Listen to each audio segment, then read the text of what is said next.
to another episode of In the Kitchen with Baker Girl. Thank you, Jesus. It is a beautiful day to be in the kitchen. And today, I want to share with you how I make my homemade yogurt. Now, that might sound daunting. It might sound like, ooh, I know when I first started making yogurt, for me, it was one of those things like, you just don't do that. But no, you can. You can make your own yogurt at home. It's very simple, it's very easy, and it requires very little hands-on work because the yogurt pretty much takes care of itself once you get it going. It takes care of itself and you really don't have to do anything. So, what do you need for homemade yogurt? Well, the most important thing, we need milk. And here I have a gallon of 1% milk. Now, you can use whole milk, you can use 2% milk. I'm using the 1%.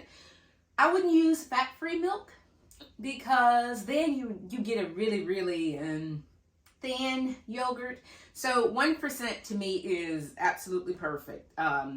If you were serving this for, say, dessert, or instead of like creme fraiche, maybe you would go with whole milk or 2% milk. But it really doesn't matter. That is entirely up to you. So you need milk, you need some yogurt from a previous batch of yogurt, or you can use a yogurt starter culture that you can buy.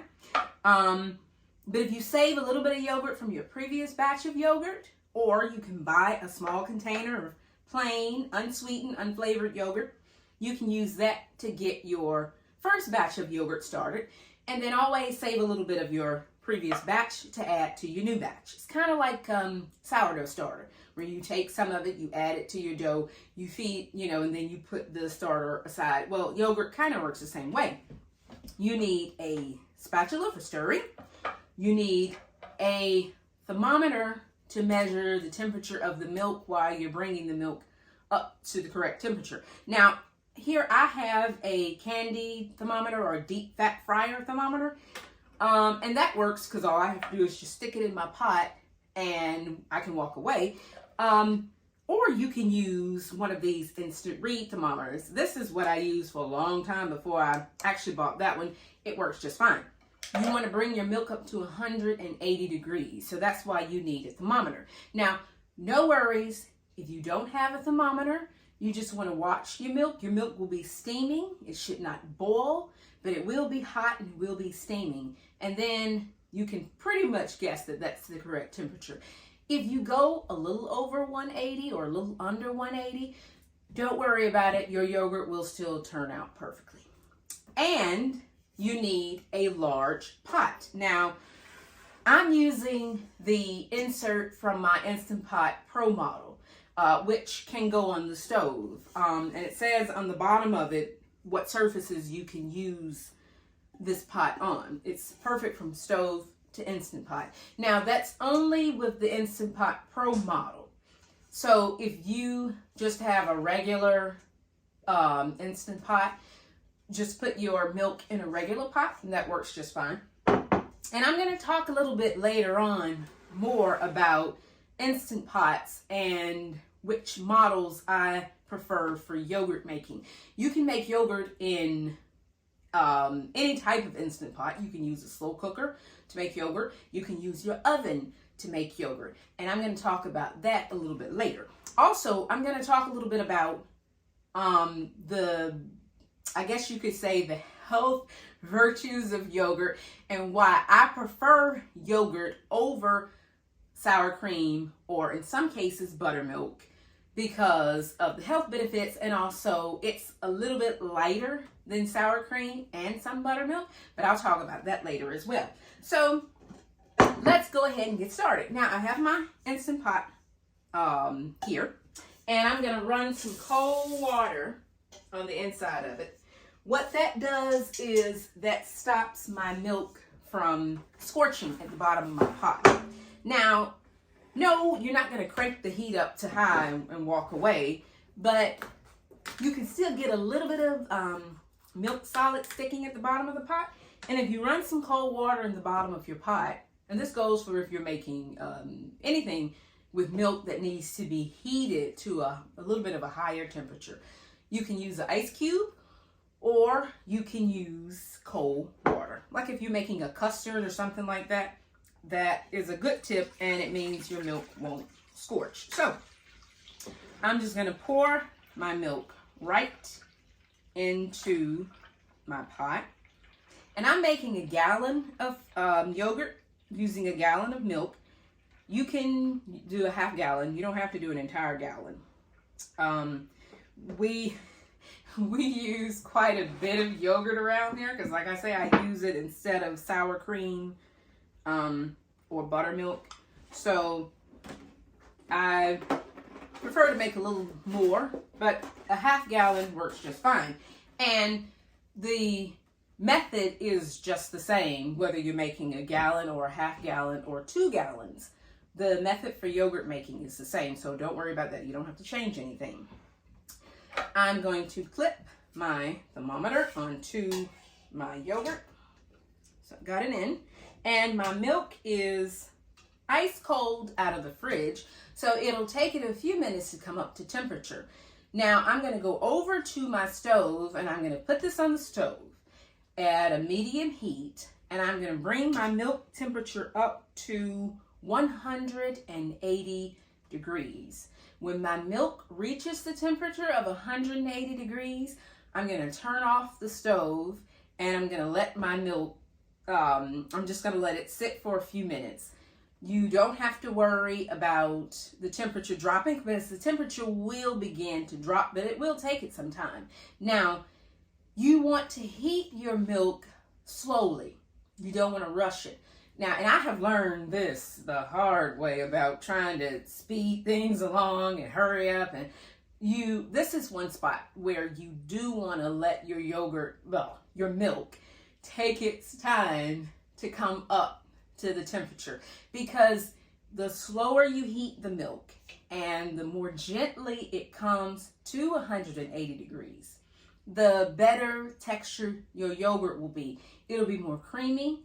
It won't be gritty, which can happen if you heat your milk up too quickly. I don't quite understand what happens and why, but it does matter. So I'm gonna let it come up to 180 degrees, nice and slow. I'm gonna stir it frequently, so that just to make sure I don't get any sticking. And when it comes to 180 degrees, I'm going to take it off the stove, and then I'll come back and show you what happens. And also I'll come back and tell you how you can make yogurt without an Instant Pot or a slow cooker, because that is really the first way people made yogurt without all these little gadgets and things like that. So it's a matter of warmth and not so much a machine or something like that. But I'll discuss that when I come back. Okay, I am now at the stove, and I have my heat on a gentle temperature, so not high, not low.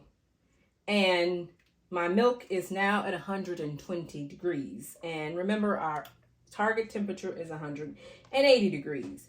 So she's got a few more degrees to go. Now, while my milk is coming up to temperature, I do want to discuss other ways that you can make yogurt without any special things or machines, such as Instant Pots and slow cookers and incubators and fancy yogurt makers and all those kinds of things. If you have all those kinds of things, that's very good. But when I started making yogurt, I didn't even have an Instant Pot. All I had was my oven and a pot. And that's how I started making yogurt. And that's how you can start making your yogurt. So what you would do is, before you begin actually putting milk in a pot, you would turn the light on your oven. And don't turn the oven on, no heat, just the pilot light of your oven. And what I did was I took my little instant read thermometer and I turned it on and I put it in my oven and I closed the door with the light on. And I read, after like maybe 5-10 minutes, I read the temperature gauge on it, and that told me the temperature of my oven with the light on, which is 100 degrees. And that is just perfect. And because you don't want to go too low when you're incubating yogurt. If the temperature is too low, it won't work, and your milk can be sitting in a bacteria zone you don't want it to be in, especially for long incubation periods. You also don't want to go over 110 degrees because then your milk will culture too quickly and your yogurt can be very sour. And then your yogurt texture can be a little off. So my oven, pilot light, heats my oven up to 100 degrees. So once I got everything ready and my yogurt was ready to be incubated, or my milk was ready to be incubated, I just put a piece of plastic wrap over the pot. I put it in the oven with the light on, not with the oven on. I set a timer for, I think it was 8 hours, because I was just starting, and you can kind of play with incubation times. But when I started out, I would incubate it for 8 hours. So I set a timer for 8 hours. And I remember it was kind of like, wow, this is it. And put it in there, went away, came back later on that night. I peeked in the oven, and when the timer went off, opened the oven door, took out the pot, and I was so excited because I'm like, I have yogurt. And when you remove the plastic wrap off of your pot and you just, that yogurt smell hits you, you have got yogurt. And I was so excited. So you can do the same thing. No fancy equipment needed. Now, if you do have an Instant Pot, as I now have, you can use, or you would use, the yogurt setting, because every Instant Pot has a yogurt setting on it. At least I think everyone has a yogurt setting on it. And in that case, all you do is put the pot inside of the Instant Pot. Take the seal ring out, because you don't want that in there when you're making yogurt. Seal rings hold on to smells and flavors, and you don't want that to get into your yogurt. And with your yogurt sitting in there for so long, it will start pick up those smells. So remove the sealing ring, seal the pot, push the yogurt button, set your timer, and you're good to go. And that's just how simple it is to do it in an Instant Pot. If you're using a slow cooker, you would do the same thing. Now, some people will make the whole batch in the slow cooker, but that takes time, because the slow cooker would have to bring the milk up to temperature, and a slow cooker can be very slow. So what I would do is I would go through these steps that I'm going through now. Heat the milk up in a pot, bring it up to the correct temperature, add your yogurt culture to it, cool it down to the correct temperature, and then I would pour that into my slow cooker, put it on the keep warm setting, and then I would set my timer. So there are a couple of ways that you can make yogurt. Now, the simplest and easiest is the oven, because you don't need anything extra. You don't need anything fancy. My preferred is the Instant Pot, and that's what I'm going to be doing, because I am a baker and I need my oven for, you never know what you might want to bake, or it might be a baking day and I want yogurt. I don't have to worry about tying up my oven because there's yogurt in there. So that's one of the main reasons why I like to use my Instant Pot. The second reason is an Instant Pot is kind of like a guaranteed heat incubator, because I like to incubate my yogurt at 109 degrees. Now, the reason why is because your yogurt is a little bit richer in probiotics. The higher your temperature that you let it incubate at, the higher the incubation temperature, the more probiotics your yogurt will have in it. Now, that doesn't mean to say that in the oven it's not going to have all the good, rich, nutrient things that we want out of it. But the higher you can go, within those two temperature ranges that we discussed, 100 degrees to 110 degrees, if you can go to 109 or 10 degrees, your yogurt will be even more nutritious for you. But in an oven, depending on what kind of oven you have, like I say, mine doesn't go over 100 degrees. And I like to incubate my yogurt a little hotter. So that's why I use my Instant Pot. Those are the two main reasons why I use my Instant Pot. So now we are coming up to 160 degrees. And this is the most hands-on, the longest, I guess you could say, actually work. And I don't necessarily need to be standing here. Normally, the way I do my yogurt is I start it the night before. So when I'm washing dishes or cleaning up the kitchen, I will put my yogurt, my milk in the pot, do the same thing I'm doing now. And while I'm scooting around the kitchen doing things, I'll come over, I'll check my temperature, I'll give it a little stir, and then I'll run off and do something else. And then I put it in my Instant Pot and let it just take care of itself overnight. So while you're sleeping away, getting your beauty rest, your yogurt is busily working in your Instant Pot. And then when you get up in the morning, you've got fresh homemade yogurt. Now, to me, that is a huge bonus because it's working while I'm not working and I'm not even thinking about it. But of course, I'm doing this in the daytime because I prefer filming in the daytime anyway. I like to use more natural light. And so you can kind of get a better idea of what's going on. And besides, at night, the house is not empty. During the daytime, the house is somewhat empty. And I don't have to worry about, shh, I'm filming. Okay, so now we are at 160 degrees. Now, at this point, with the milk coming to 160 degrees, I'm going to watch it because it goes from 160 to 170 to 180 very quickly at this point. Once it gets hot, the temperature really starts to climb. Now, let me stop stirring and let you look at the milk. Now you can see the milk is steaming. There are bubbles on the surface. Some of the milk is looking a little bit foamy, and that's what you're looking for. And we are about to hit 170 degrees. So if you're not using a thermometer, or you don't have a thermometer, or you don't want to use a thermometer, these are the little clues you would look for. Okay.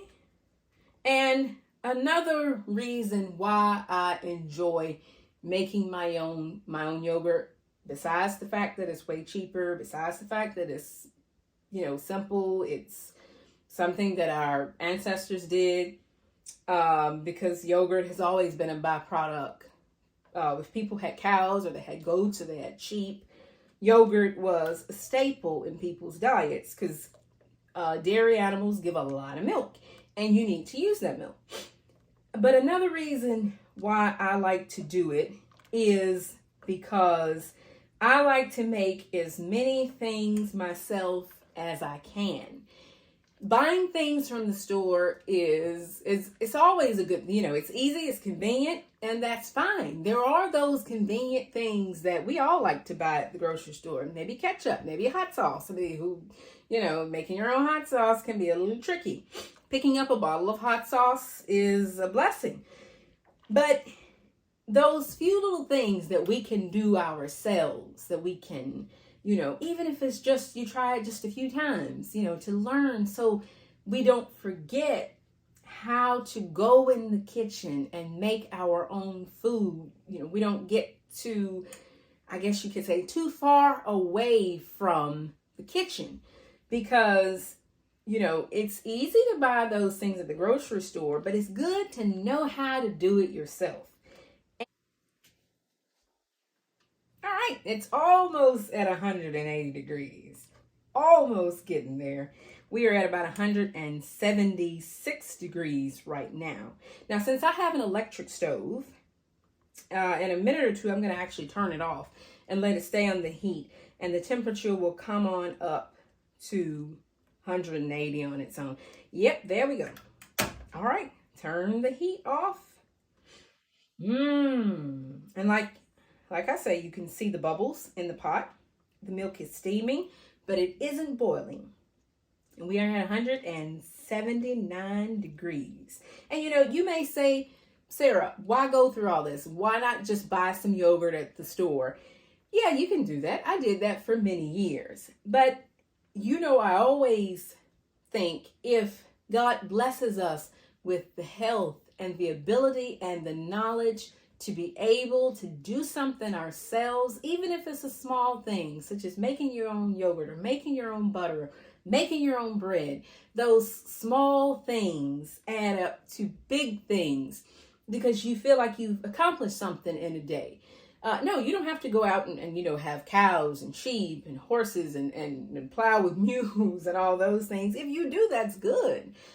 But just a few things that you can do yourself to, have a skill that you can do yourself that you don't need to depend on a grocery store for.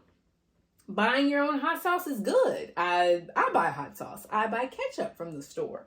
But as I say, if you make your own bread, if you can make your own yogurt, if you can make your own butter or whatever you choose, that's the thing that I'm going to do myself.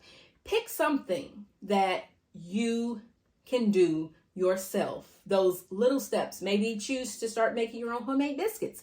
If you've been buying biscuits from the grocery store, say, hey, I think I'm going to learn how to make my own biscuits. And I'm a firm believer in God gives us all our gifts. So there are some things that some people are better at than I am. There are some things that I do more better than other things. I can think of quite a few things. I'm not such a good quilter and sewer, things like that. But then there are other things I really enjoy doing that God has blessed me to be able to do and do it.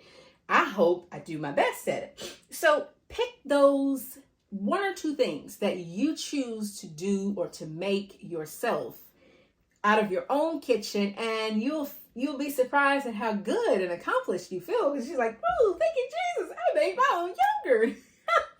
There's nothing like that feeling of open up like, yay, we've got yogurt. So we're at 180 degrees. So I'm going to take it off. I'm going to take it off the stove. And now I'm going to immediately start to chill my milk down to 115 degrees. And I'm going to put this pot in a pan of cold water, and I'm going to bring my milk down to 115 degrees because our milk has now hit the temperature we want it to hit, but we don't want it to stay at 180 degrees for a long period of time. So to bring it down to 115 a little rapidly, I'm just going to set the pan in the pot in a pan of cold water and bring the milk down to a temperature of 115 degrees. Okay, so we brought our milk to 180 degrees. Now it's time to chill the milk down to 115 degrees. And the quickest way to do that is to put it into a bowl of cold water. Now I put my pan of cold water in the freezer. So the water is really cold, and that'll cool the milk down a little quicker. Set it in there. Okay, and I have this on a draining pad just in case there's a little leakage. And I'm just going to stir it and watch it until the temperature drops down to 115 degrees. Now, this will speed things along much faster than if you just set the pot aside and let the milk cool on its own. Now, if you have time or you're not worried about it, you can just let it sit and bring the milk down naturally. Just let the temperature fall naturally. But I like to speed things along. So I just put it in a pan of cold water. And because I don't like wasting water, please don't dump this water. You can use it for something else. You can put it in the washing machine. You can reheat it and use it to wash dishes. You can pour it on plants. I mean, you don't have to waste the water. And that's something I'm serious about too, not wasting water. I don't know, it's just one of my little pet peeves. Oh, wow. So this milk is almost 140 degrees. It hasn't even been a minute, and the temperature is already plummeting. Now, why do we chill the milk down to 115? Well, once it hits 115, we're going to add in our yogurt culture. Now, if you added it in at 180 degrees, the heat from the milk will probably kill off the culture in the yogurt culture. So you don't want to add this in before you bring the milk to that 115 temperature, because you want to make sure you don't. It's kind of like if you pour boiling water over yeast, you kill the yeast. Well, the same thing with your yogurt starter. So we do want to bring it down so where it's warm And it's warmer than where we will be incubating it, which is 109 degrees. But it's also not hot. So it's kind of like in between. Now, if it's a little bit under 115, I have not been paying attention to mine, and the temperature on it dropped down to 110 degrees. That's fine. And if you happen to forget one day and add it in there before the milk cools down, guilty. I've done it. I was in a hurry. I think I was trying to do too many things that day. And right when I took it off the stove, I'm busily doing something and dumped in, and then I'm like, oh, I wasn't supposed to do that. And I just went on anyway. And I'm like, oh Lord, I hope and pray this turned out okay. I just went ahead and put it in the Instant Pot anyway and forgot about it. I'm like, it is what it is. And when I came back later on, I still had yogurt. So it will still turn into yogurt even if you do make that mistake, but that yogurt won't be as probiotic rich because the heat from the milk kind of damages some of the goodness, the good bacteria in your yogurt. So just a little tip, if you happen to forget and do it one day, it's fine, but don't make a habit of doing that. Okay, my milk is at the correct temperature. So I'm going to go ahead at this point and remove the thermometer. My little hard working thermometer. It's done its job. Take that out. And I'm also going to remove my spatula. I need it, but for this step, I need a whisk. Actually, let me hang on to the spatula just a minute, because now it's time to add in the yogurt starter. Yay, we've been waiting for you. So here you are. So put it in. Now you can mix this with some of the milk to help it distribute into here a little easier. But you can do that by pouring in some of the milk and mixing it in there. But you can also just dump it in there too, which is what I'm going to do. One thing I am going to do though, I'm going to take a whisk and I'm going to just give it a little whisk to make sure that yogurt starter that we added incorporates well. You do want to make sure that you mix it in there fairly good. It's kind of like when you're making cheese and you want to make sure that your rennet is properly stirred into your milk. Same thing here. Only thing when you're making cheese, or making yogurt versus making cheese, you don't have to worry about over stirring, which you do if you're making cheese. That's a whole nother topic. We won't get into that today. All right, properly stirred. Put that in there. Now here I have my Instant Pot Viva model, and this is the pot. Uh-oh, I missed my phone. Hang on. There we go. Okay, so this is the model that I'm going to be using to make, this is the pot I'm going to be using to make my yogurt in. Now, why don't I use the same Instant Pot that I'm making that I heated the milk in? Why don't I put it in that Instant Pot? Well, two reasons. Reason number one, I need that Instant Pot to cook a batch of black beans today. And so I wanted to use that Instant Pot for something else. And I just like to make yogurt. This was my first Instant Pot. And I just prefer to make yogurt in it. We've been a long way this Instant Pot, and I prefer to stick with it. And one thing I do want to say, this video is not sponsored by Instant Pot in no way. I'm just showing you what I use in the kitchen.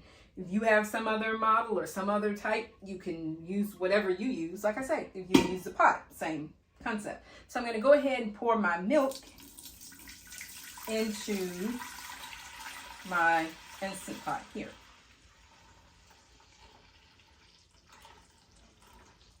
And in she goes. Hey.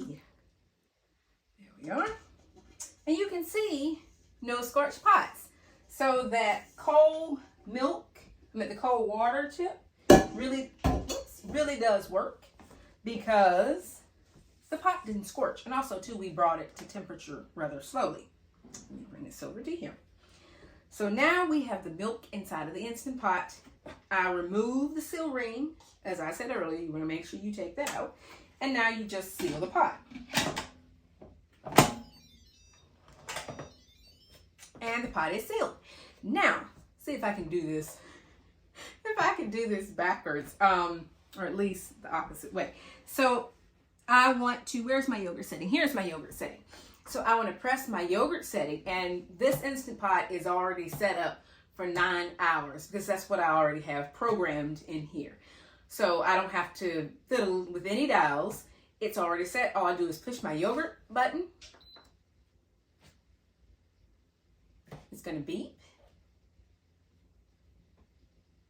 Okay. She's going to beep. Done. And no more. It is set for 9 hours and it counts itself up. Now my other Instant Pot counts down. So it starts out at 9 and then it keeps going down to 8 to 7 to 6 to 5. This one counts up. So it starts at 1 and then it goes to 2 and 3 and 4 and 5.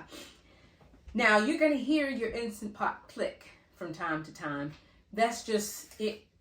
See, it just clicked down. That's just the Instant Pot coming on to heat itself, and then it clicks right back off. Just like your stove, click on and click off if you have an electric stove to keep it at whatever temperature you set it at. The Instant Pot will do the same thing. So if you hear, see, there's just another click. If you hear little clicks, that's fine. That's just your Instant Pot keeping itself at the correct temperature. Now, when this is finished, it will beep about 3 beeps.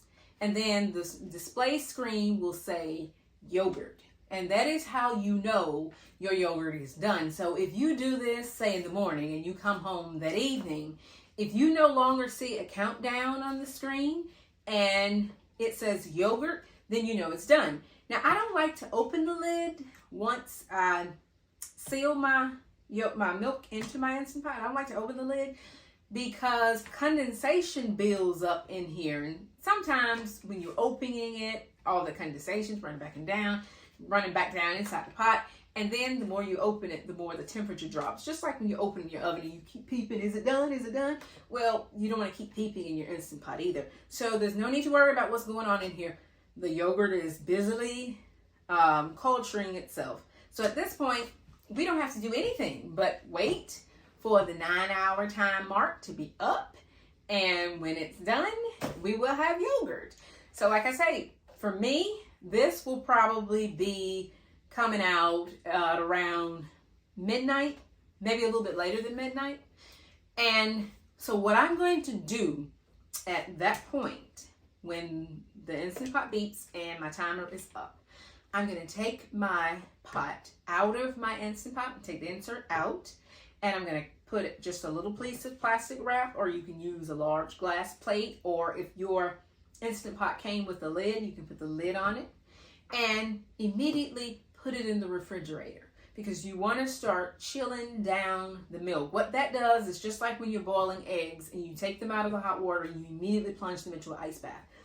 That's the same thing. It stops the cooking process. In this case, it stops the yogurt from continuing to ferment.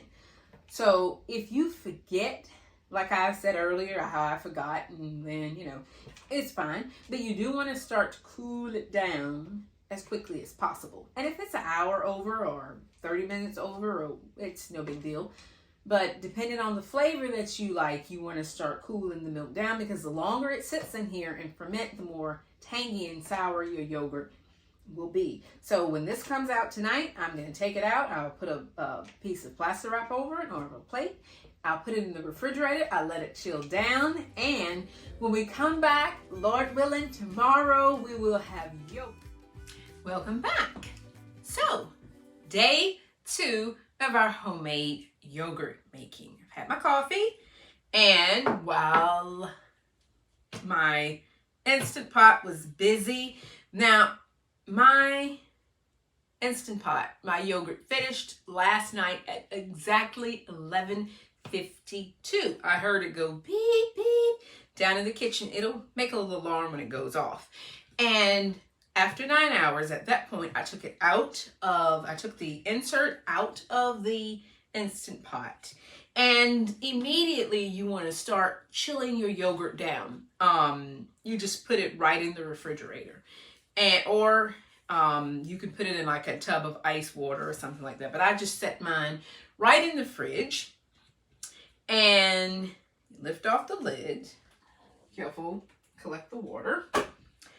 And this is what your yogurt will look like. And I'll overlay a picture or insert a picture so you can see exactly the textures and what your yogurt looks like when it comes out of the pot. You'll see it reminds you a lot of if you ever made cheese, particularly cheese like mozzarella cheese or cottage cheese. It'll have a kind of a look like that. And you'll notice quite a bit of liquid will collect. That's just the whey from the yogurt. That's edible, perfectly fine. Now, and that's normal too. All yogurt making has some similarities to cheese making in the sense that either way you go, you are culturing milk, and you're separating the water in the milk from the milk solids in the milk. The milk solids is what we use to make cheese or yogurt or any of those other dairy products. The butter is the fat that comes from the milk. But the water or the whey that's left over from any sort of dairy making product separates. And so that's the water in the milk. And this is the actual milk solids of the milk. And it coagulates and turns into yogurt. So, or cheese. So, you can leave your yogurt just like this. You would just stir it up. And you can leave it like this. And you can use it right away. If you want to take another step and you want to turn your yogurt into Greek yogurt or strained yogurt, for that you'll need cheesecloth, or you'll need like something like a 100% cotton kitchen towel strain thing. This is what I use strictly for yogurt. Try to keep things separate and not mix them. So this one is just for my yogurt.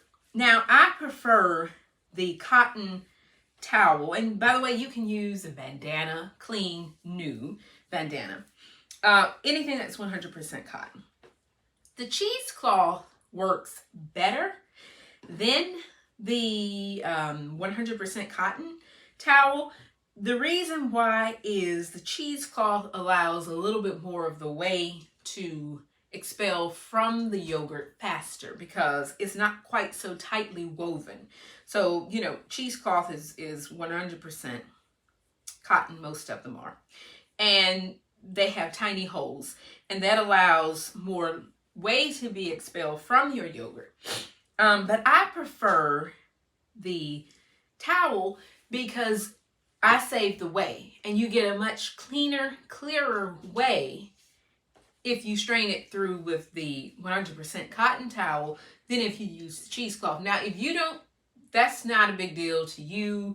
Use what you have. As long as it's clean, you can use like any sort of cotton or any type of thing you want to use. Now, you also need a straining vessel. So let's go ahead and get this set up so we can strain this yogurt. I'm going to move this over here. Set my coffee cup over there. I'm done. Right, so take a colander, something that with a good amount of boost up feet that will keep your yogurt from sitting in the whey, because quite a bit of whey does collect from yogurt. Now, how thick your yogurt is depends on how long you let it drain. You can let it drain for an hour, you can let it drain for 30 minutes, or you can let it drain for 2 hours. All that depends. To me, an hour is a good amount of time to let it drain. Okay, so, oh, look at all that lovely yogurt. Ooh, thank you, Jesus. And you see it's nice and thick and custardy. It's not gritty looking. You see, it's creamy. That's because we did not overheat the milk solids. And that's what causes you to get gritty yogurt. Still tasty, but it has a, you know, if you're a texture person, you may not be too fond of it. Oh, this is so creamy. And this is 1% milk. Imagine how creamy and custardy whole milk yogurt would be. If you were baking, you were using this strictly for baking, I probably would go with the whole milk, but I do some baking and do some eating with mine, so okay. Let's tip that out. Get it all out. There we are. And there we are. Thank you very much, Pot. Okay, now we're letting the yogurt drain. And you just collect the corners of, let me tip this forward so you can have a look, like that. And you just collect the corners of your tea towel. And I like to collect the long corners first before I use the smaller corners. Now, if you have a way of letting this hang, it would be a good thing if you could do that. And you can rig that up in a pot and let it hang like that. And then just let it drip. And you see how already quite a bit of whey is already dripping from the pan. Yeah, that's a lot already. And it's very, as you can see, it's very clear. That's because the linen towel, as I said earlier, there are no holes. I mean, there are holes, but they're super tiny holes. And it doesn't allow bits of the yogurt to escape with the whey as it does with the cheesecloth. That's why I prefer the 100% cotton towel. So I don't have to let this hang because my colander has a large base to support it, lift it up off the thing. But like I said, if you don't have one like that, you can hang it over your sink faucet and let it drain. That way, just put a bowl underneath it to catch the whey. You don't want to waste the whey. So that's that. Close it up and let that drain. There we are. And let me set a timer to let my yogurt drain for 1 hour. Okay, so in 1 hour, my yogurt will be ready to eat. Now, let's talk about what you can do with your yogurt once you drain it. And there are many different things you can do with your yogurt. You can use it, like I say, you can use it in replacing sour cream in most recipes. You can use it in place of buttermilk in a lot of recipes. You may want to thin it out with some of your reserved whey, make it more to a pouring consistency. You can also use it, one of my favorite things to do with it is you can use it to make your own yogurt parfaits. So you know when you go to the grocery store, you get those little fruit on the bottom yogurts, and they're really yummy, you know, like strawberry, mixed berry, and blueberry. You can make those yourself.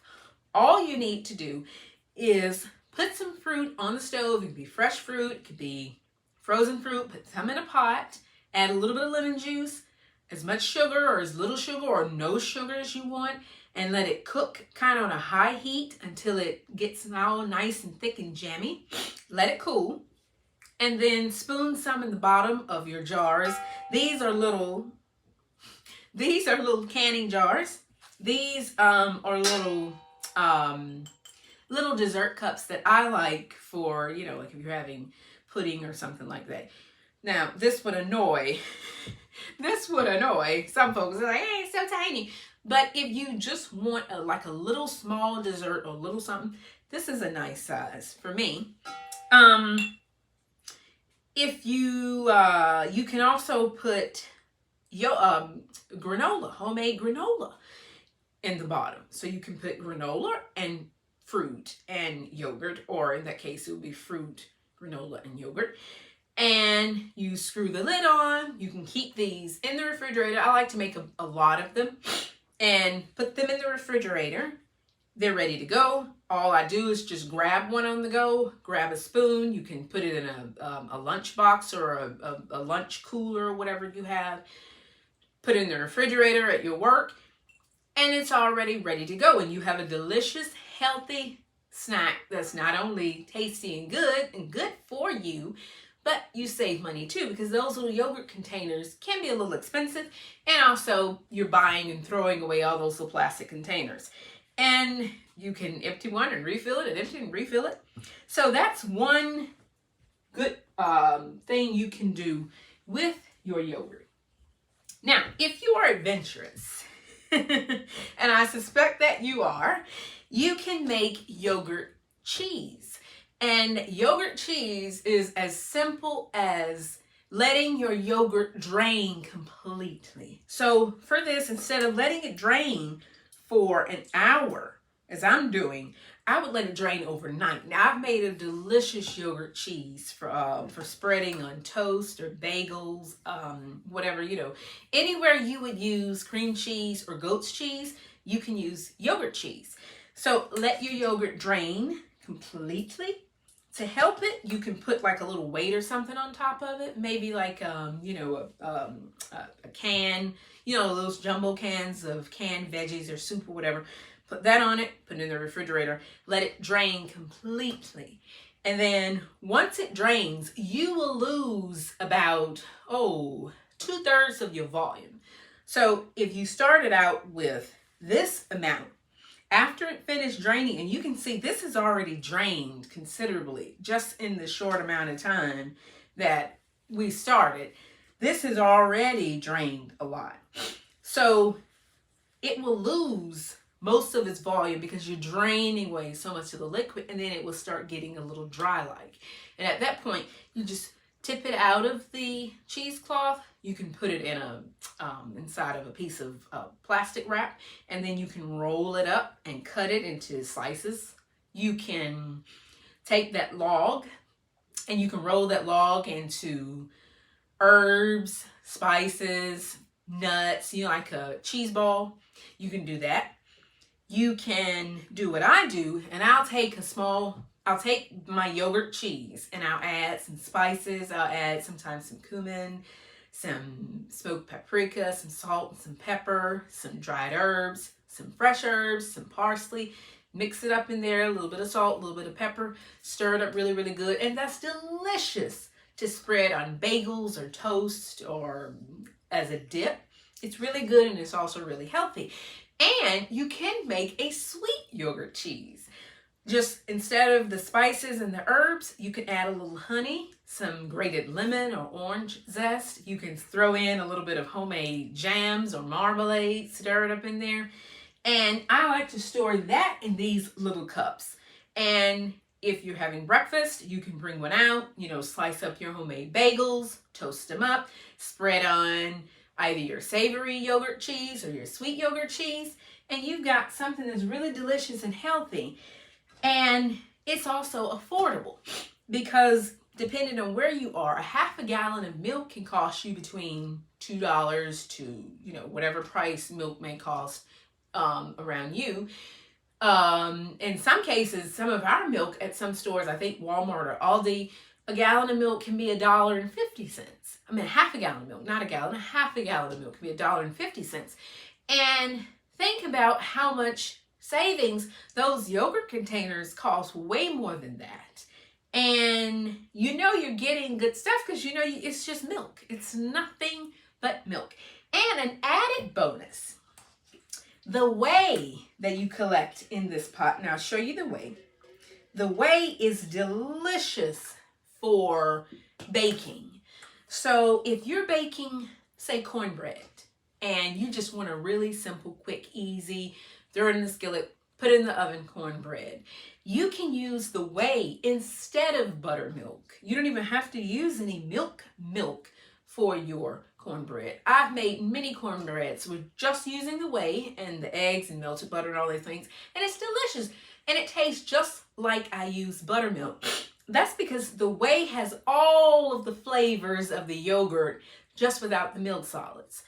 So that's one thing you can do. Another thing you can do with the whey, if you like to make your protein smoothies or your yogurt smoothies, or your protein shakes that you like to make in the morning, instead of using plain water or milk or non-dairy milk, you can use the whey left over from your yogurt. And The whey is very, very rich in many different nutrients. It's very high in calcium, and it has the same health benefits as the yogurt solids. So don't discard your whey. Also, another thing you can do with your whey, because I like to store it in a jar, so I'll put it in a canning jar and keep it in the refrigerator and keep it separate. One thing you can do with it, if your yogurt was so good and you didn't remember to save any of your yogurt for your next batch, because remember we talked about saving a little cup of your yogurt, you can use the whey instead of your little cup of yogurt.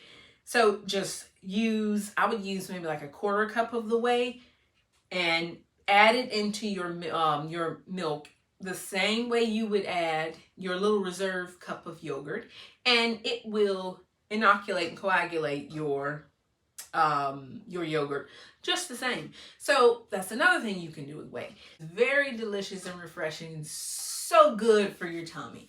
So I hope you have enjoyed this tutorial on how I make my homemade yogurt, how I save money and save time, and I don't have to worry about running to the grocery store, buying those little plastic containers, filling up landfills with all those little plastic containers of things, because if you eat a lot of yogurt, you would be buying a lot of yogurt. So you can save money, you can save time, because your yogurt is busily making itself while you can be sleeping. So I hope that you'll give this a try, and I hope you've enjoyed this video. If you did enjoy the video, give us a thumbs up. Don't forget to like and subscribe, and the Lord willing, I will see you again in the next video. Until then, be well. Bye.